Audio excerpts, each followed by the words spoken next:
face, and I'ma do it again. Can't keep a fox out of chicken pen. Knees to go my own way, baby. So don't you go and try to change me, yeah. Tell me you can't, and you know I will. Tell me don't go and I'll keep moving. Baby, tell me I can't, and you know I will. If you can tell me to stop, then I'll keep grooving. Say, woman, you know it is what it is. I got my own beat that I'm marching in, and I can't be tied down. I got eyes that like to look around, and I'm a man who needs to go my own way, baby. So don't you go and try to tell me I can't, and you know I will. Hey guys, welcome back to the channel. My name is Justin with Atrium Performance. Hope you enjoyed that intro. It was pretty fun to make. If you're curious why I shot my Savior backpack, watch to the end. I explain it. Now this video is going to be very interesting. It's about an interesting topic, shooting plateaus. And I'm just going to tell you right now, I have no black and white answers for you. So if you came here for just copy paste black and white answers, I don't have them. Sorry. Because everyone has their own journey in shooting and skill development. Everyone learns differently. And it's just a very nuanced topic. However, being a USPSA Grandmaster, I have hit quite a few plateaus myself, and I have figured out ways to get over them. And I think they're ways that a lot of other people could use to help. So my purpose for this video is just to provide some insight to you guys. Maybe you're in a plateau right now and you're shooting, or maybe you've had plateaus in the past and you got over them, but you weren't really sure how you got over them. So hopefully this is helpful for you guys. So why most shooters plateau? So I look at skill development in the shooting world very similarly to what I've seen in a lot of other kind of disciplines or sports, even video games. So I'm an amateur video gamer. I don't game very much, but I've gamed enough to know that if you have a game, let's just say that has 100 levels, you can get from 0 to level like 30 in like one night. You pull an all-nighter, you just game hard, and you reach level 30 in the first night, right? And then you hit your first like block, you're like, oh wow, this is hard, right? And it's kind of frustrating because you're just like gaining momentum, you're just crushing, and then you hit that first, like block, you're like, oh, okay, this is actually really difficult. And then it takes a little bit to get to like level 40 or level 50, and then the higher you go, the harder it is to get to each level, right?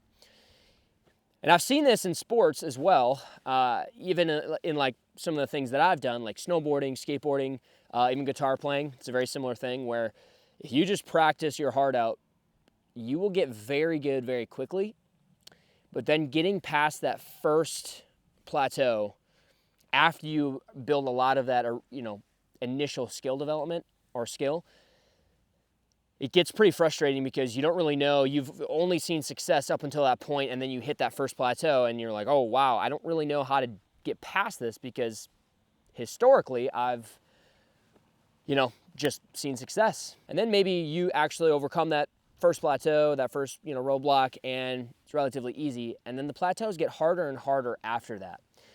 So I've seen a very similar thing in shooting, right? Where you could go, like, let's just say if I'm going to use, the world of USPSA, my background is in competitive shooting, and it's just kind of easiest to compare shooting skill to like actual classes or classifications in the sport. You could essentially go from like an unclassified shooter to B class in 6 months, pretty easily. If you take a class from a good instructor, you dry fire a lot, you live fire a lot, you shoot a bunch of matches, like you can achieve a B class level of skill and performance relatively easily. I've seen it happen several times. And just to give you guys perspective in case you're not in the world of USPSA, B class is probably the top 5%. Like in terms of performance, the top 5% most skilled gun owners in America, comparative to all the gun owners there are, right? Most B class guys are better than cops, than a majority of cops. I've even seen a lot of SWAT cops, not even like a B class level of skill. So just to give you guys some perspective, B class is pretty dang good compared to like most people, right? Most gun owners. However, I've seen a lot of people like hit that like B class level of skill, maybe A class, whatever, and then comes their first plateau. And it's very interesting to see how different people kind of react to it and how people overcome it. However, I have seen a lot of people struggle with plateaus simply because they have unstructured range days. They don't have like a defined goal of where they want to be, or they have a big ego, right? All three of those things I have found to be very detrimental to growth and skill development. Unstructured range days and practice sessions, you show up to the range and you're like, I don't really know what I'm going to work on today. I'm just going to shoot some drills, hope for the best, see what happens, right?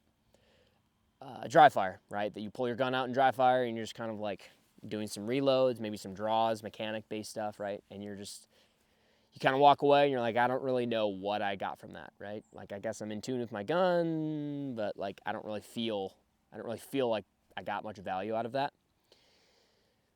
Not having a defined goal.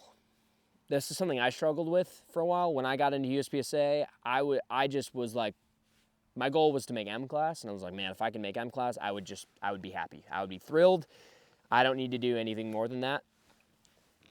However, I made M class, and then I kind of felt like lost a little bit. I was like, well, I did it. Now what? Do I really want to like push for GM?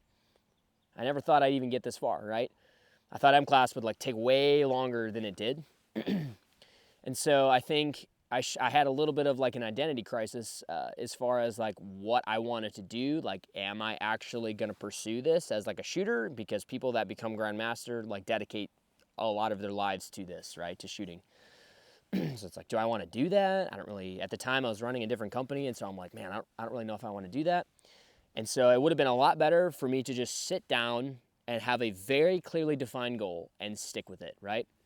If I were you and you're getting into this, I would say set your goals as high as you can and just be okay if you don't reach those goals based on like life circumstance, right? I've got kids at home. I'm sure a lot of you guys have kids at home.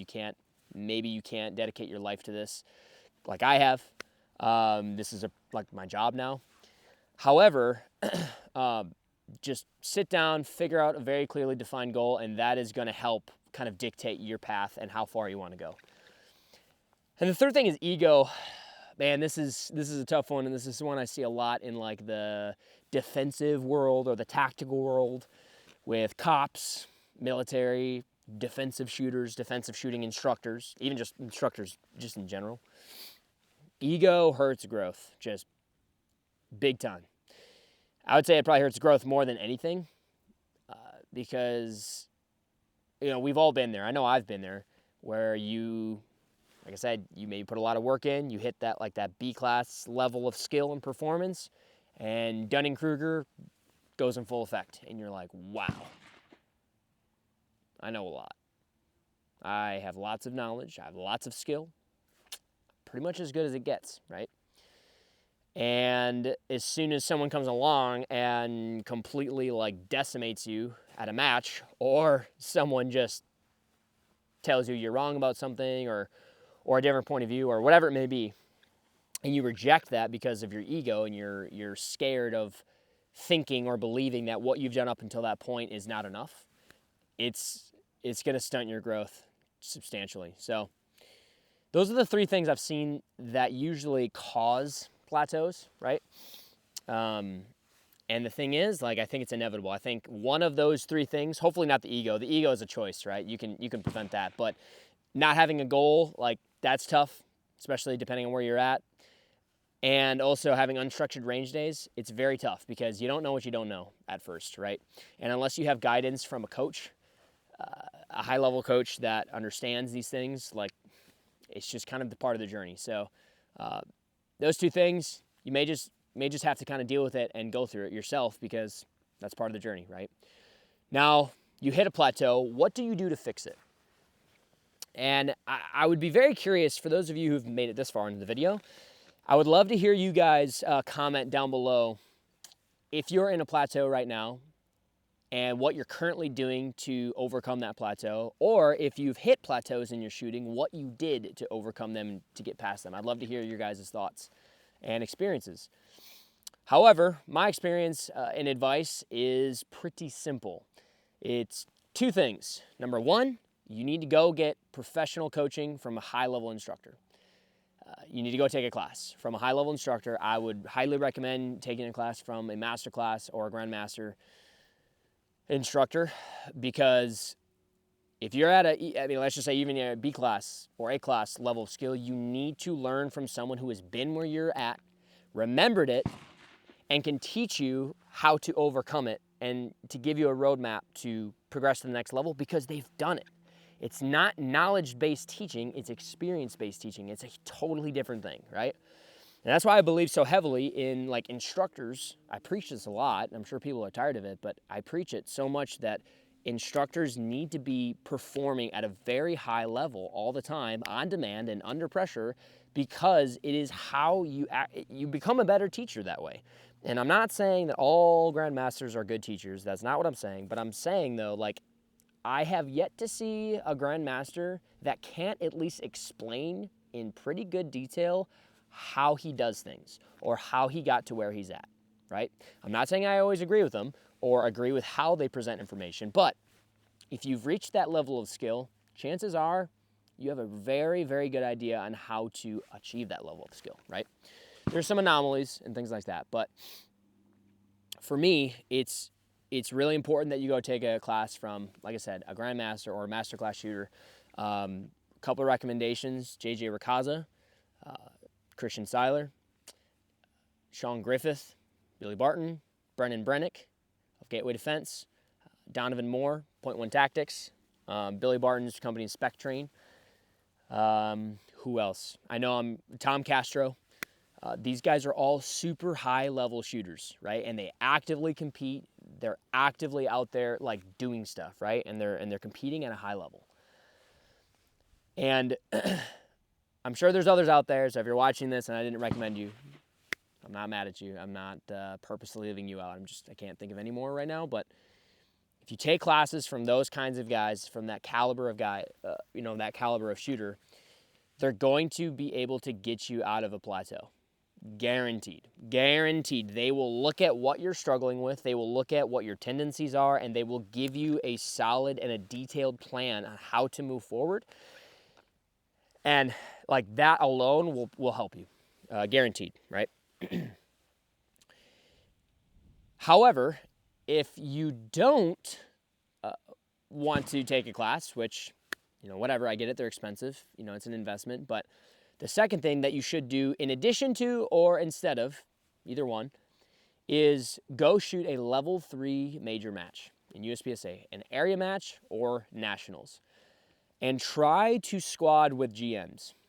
And if you can't squad with one, at least go and watch them. Like, try to go in the practice score squad list and find out where the GMs are and say, I want to shoot on the opposite schedule of these guys. I know these guys are high-level shooters. I want to go watch them. An easy way to do this at nationals is to just go watch the super squad, right? The super squad is made up of 12 shooters that are essentially in danger of winning nationals, right? So for competitive equity, they put all of them together in one squad under the same conditions, weather, all that stuff, right? I had the privilege of watching the Super Squad shoot at my very first Nationals this year, 2025, at Factory Gun Nationals. And I was able to watch the Super Squad shoot. And it's insane, like, watching these guys. Even for me, like, as a GM, watching these guys perform at that level, it's next level, right? Guys like Christian Seiler, Brantley Merriam. Also go train with Brantley Merriam. He's literally top 2, top 3 best shooters in America. He just wins a lot of things.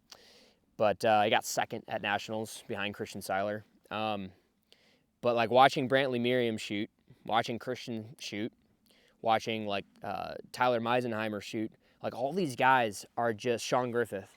Watching these guys, and JJ also, like watching all these guys shoot, just shooter after shooter after shooter. It is insane. It is absolutely insane watching these guys shoot, and it's a masterclass in and of itself. If you're taking notes, even if it's just mental notes, like watching how they do things, and you get to watch them shoot the same stage as you did. You could take a video of them, compare it to your video, and if you have any type of analytical skills whatsoever, you can just literally side by side these videos to yours, and you can just see where you're losing time. They shot, only 3 Charlie on this stage. You shot 10 Charlie. Okay, well, where were the 10 Charlie? It was on all partials. Oh, guess what? I guess I need to work on partials a little more. Oh, I can't hit partials accurately. Looks like you need to work on marksmanship, right? Like just very, very easy, very simple things, right? And that is going to give you a really, really good idea of where you need to go and kind of how to get you out of a plateau. One last thing I want to talk about that I probably should have touched on a little earlier in the video is burnout. So burnout is another thing that can stunt growth as well. And to be totally honest, I don't have a ton of experience with burnout. I've never really experienced it. I guess if I came close to it, it was probably this year, because by the end of the year, I will have shot 10 major matches all across the country. And very, very thankful and happy that I have done that. However, like, it's a lot.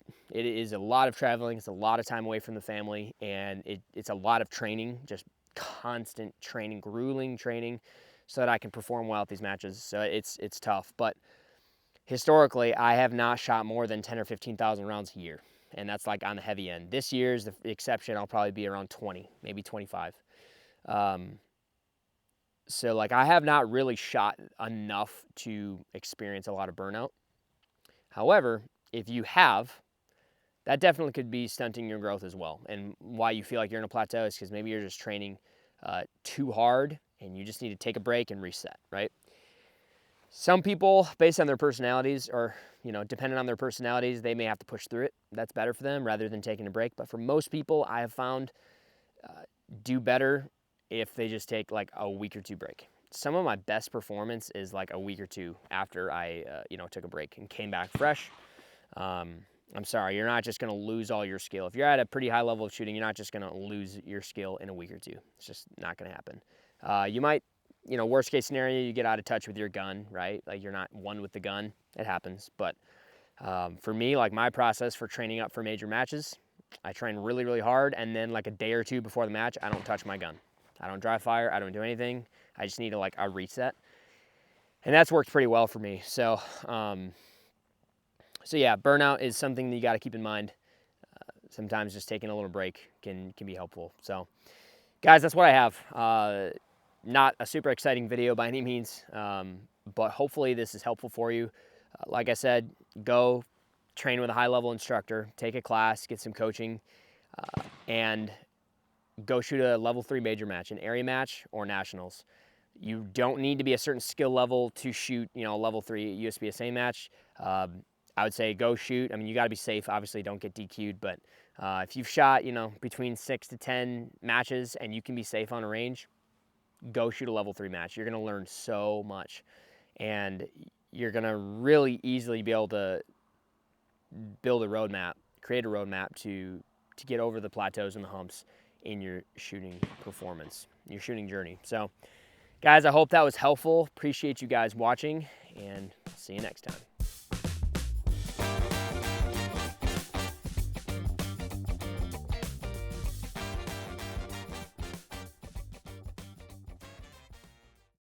All right, guys, as promised, I will tell you why I just put like 30 rounds of 9mm through this backpack, which was very fun, by the way. Unfortunately, I ripped my zippers on this backpack. I've had this backpack for like 2 years now, and it's seen some very hard use. I have traveled to, probably 12 to 15 majors across the country. I've flown with it several times. I've taken several classes with it. And this thing is constantly loaded up to like 50 to 70 pounds of just all my gear.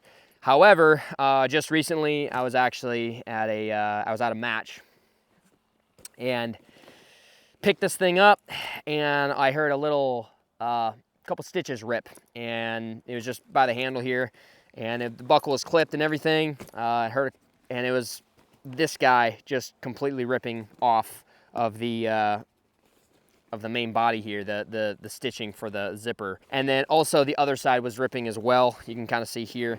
And it literally, like, the zippers get completely stuck. So anyways, reached out to Savior about it. I've had really great experiences with Savior customer service and the people over there. They responded to my email within like 2 days. And essentially we're like, okay, well, we're gonna warranty that for you. Like, we're really sorry that happened. And you know, there's no need to like send your backpack back to us. Just simply destroy it, take a picture of it with like your order number and your name and the date and all that kind of stuff to prove that it is destroyed, so that we can send you another one. And honestly, I think that's a great idea because, you know, looking at the stitching of this, like, they're not gonna repair this. And I mean, this, like I said, even before I shot this thing to hell, it's seen some use. So they're getting me taken care of, which is awesome. But they literally said, take a knife and scissors and like cut the pockets, cut everything, cut the straps, which I got to do that yet.